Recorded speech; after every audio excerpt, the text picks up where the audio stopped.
হাতীয়ে গছৰ কাৰণে ডাঙৰ হ'ল নি 1 পোৱা মান হ'ব আলুটো প্ৰেছাৰ পাই ক'লে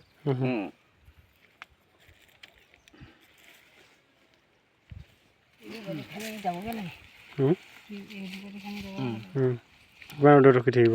আকৌ পিছত খানিবা খালে মই অলপ অলপ খানি থাকিম ৰাতিপুৱা কালি দুবাৰ খানি খান্দিলে নোৱাৰোৱে কঁকাল বিষাই কঁকাল বিষা নাই কালি ৰাতি একদম সোমাই আছে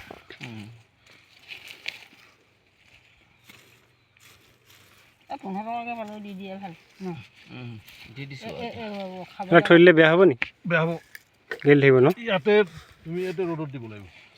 ৰ'দত দি খুৱাব লাগিব ইয়াতে খানি পেলাই ৰ'দত দি আকৌ নিয়া ধেমালি কথা নি অলপমান থ'ব লাগিব আৰু পিছতীয়াখিনি ন সেইলৈকে নাথাকিলেও বাৰিষাত খাব পাৰিব বাৰিষালৈকে থাকিব দুয়োটা গেলিব কিন্তু ইটা দিব লাগিব কঠীয়া নহ'বগৈ